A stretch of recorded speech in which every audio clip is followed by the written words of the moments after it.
Hello दोस्तों, आज हम इस वीडियो में अनुज अग्निहोत्री की सफलता के पीछे की मेहनत को जानेंगे। गांव से यूपीएससी अनुज अग्निहोत्री की प्रेरणादायक कहानी यूपीएससी टॉपर 2025। सोचिए, एक साधारण परिवार का लड़का जिसने डॉक्टर बनने के बाद भी एक और बड़ा सपना देखा। एक ऐसा सपना जिसके लिए लाखों लोग हर साल कोशिश करते हैं, लेकिन सफल होते हैं सिर्फ कुछ ही लोग। आज हम आपको सुनाने जा रहे हैं उस युवा की कहानी जिसने 2025 की सबसे कठिन परीक्षा में पूरे भारत में पहला स्थान हासिल किया। जी हां, हम बात कर रहे हैं अनुज अग्निहोत्री की। यह कहानी सिर्फ एक टॉपर की नहीं है। यह कहानी है मेहनत, संघर्ष, असफलता और सपनों की। तो चलिए जानते हैं। गांव के एक साधारण लड़के से यूपीएससी एआईआर एक बनने तक का सफर। हर बड़ी सफलता की शुरुआत एक छोटे से सपने से होती है। अनुज अग्निहोत्री का जन्म राजस्थान के रावतभाटा नाम के छोटे से शहर में हुआ। यह कोई बहुत बड़ा महानगर नहीं था, लेकिन यहां से निकलने वाले इस लड़के ने पूरे देश में नाम रोशन किया। अनुज का परिवार बहुत साधारण था। उनके पिता एक न्यूक्लियर पावर प्लांट में काम करते थे और उनकी मां एक गृहिणी थीं। घर में हमेशा सादगी और मेहनत का माहौल रहा। बचपन से ही अनुज पढ़ाई में अच्छे थे, लेकिन वह सिर्फ किताबों में ही नहीं बल्कि खेलों में भी रुचि रखते थे। उन्हें खासकर क्रिकेट पसंद था और वह भारतीय क्रिकेटर विराट कोहली के बड़े प्रशंसक हैं। बचपन में शायद उन्हें भी नहीं पता था कि एक दिन वह पूरे भारत में नंबर 1 बनेंगे। पढ़ाई और मेडिकल करियर। अनुज की शुरुआती पढ़ाई एटॉमिक एनर्जी पब्लिक स्कूल से हुई। इसके बाद उन्होंने कोटा के MB public senior secondary school से 12वीं की पढ़ाई पूरी की। कोटा, जहां लाखों छात्र अपने सपनों के लिए मेहनत करते हैं।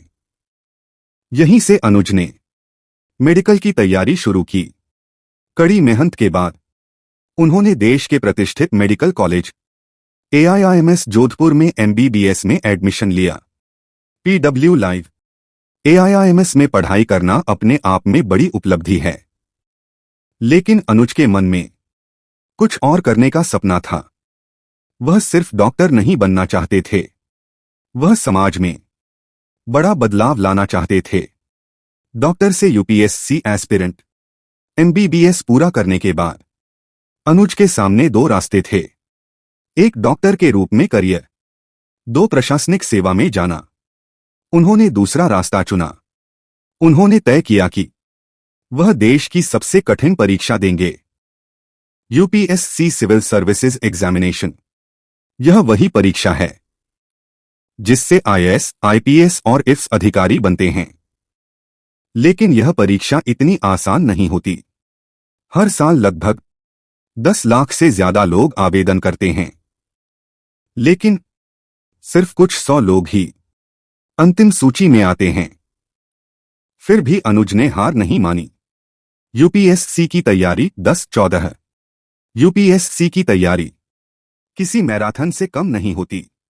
इसमें 3 बड़े चरण होते हैं। 1 प्रीलिम्स, 2 मेंस, 3 इंटरव्यू। अनुज ने अपनी तैयारी ज्यादातर ऑनलाइन माध्यम से की। उन्होंने लगातार समाचार पढ़ना, इंसर्ट किताबें और स्टैंडर्ड बुक्स पढ़ना शुरू किया। उनका ऑप्शनल सब्जेक्ट था मेडिकल साइंस, जो उनके MBBS बैकग्राउंड से जुड़ा था। लेकिन तैयारी के दौरान कई कठिन पल भी आए।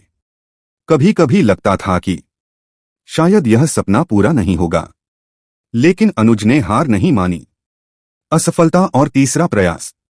यूपीएससी की सबसे बड़ी सच्चाई यह है, यह परीक्षा किसी को भी कई बार असफल बना सकती है। अनुज ने भी एक बार में सफलता हासिल नहीं की। उन्होंने कई प्रयास किए। पहले प्रयास में उन्हें पूरी सफलता नहीं मिली। दूसरे प्रयास में भी उनका सपना अधूरा रह गया। लेकिन तीसरे प्रयास में इतिहास बन गया। 2025 में उन्होंने पूरे भारत में AIR 1 हासिल कर लिया। यह वही पल था जब उनके परिवार, दोस्तों और पूरे शहर को उन पर गर्व हुआ।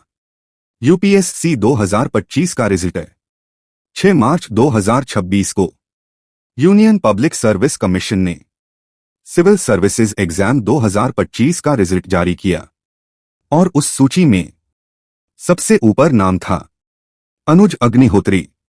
उन्होंने पूरे भारत में ऑल इंडिया रैंक 1 हासिल किया। इस परीक्षा में 958 उम्मीदवारों का चयन हुआ जो आईएएस, आईपीएस, इफ्स और अन्य सेवाओं में जाएंगे। लेकिन सबसे बड़ा नाम अनुज अग्निहोत्री का था। उनकी यह उपलब्धि पूरे देश के लिए प्रेरणा बन गई। उनकी सफलता के राज। अनुज अग्निहोत्री की सफलता के पीछे कुछ खास बातें थीं। एक, डिसिप्लिन। उन्होंने रोजाना तय समय पर पढ़ाई की। 2, कंसिस्टेंसी। यूपीएससी में सबसे जरूरी चीज है लगातार पढ़ना। 3, स्मार्ट स्ट्रैटेजी। उन्होंने वही पढ़ा जो परीक्षा के लिए जरूरी था। 4, स्ट्रेस मैनेजमेंट। दिलचस्प बात यह है कि अनुज को स्टैंड अप कॉमेडी भी पसंद है। वह पढ़ाई के बीच अपने तनाव को कम करने के लिए कॉमेडी देखते और सुनते थे। युवाओं के लिए संदेश। अनुज अग्निहोत्री की कहानी हमें एक बहुत बड़ी सीख देती है। सपना कितना भी बड़ा क्यों न हो, अगर मेहनत सच्ची हो तो वह जरूर पूरा होता है। उन्होंने कहा कि उनकी सफलता में मेहनत के साथ साथ थोड़ी किस्मत का भी योगदान रहा। लेकिन सच्चाई यह है कि किस्मत भी उन्हीं का साथ देती है जो मेहनत करते हैं। एक छोटे शहर का लड़का, एमबीबीएस डॉक्टर और फिर यूपीएससी एआईआर 1। यह कहानी हमें सिखाती है कि सपने देखने की कोई सीमा नहीं होती। अगर आपके अंदर मेहनत करने की हिम्मत है तो आप भी एक दिन अपने सपनों को सच कर सकते हैं। और शायद अगली प्रेरणादायक कहानी आपकी ही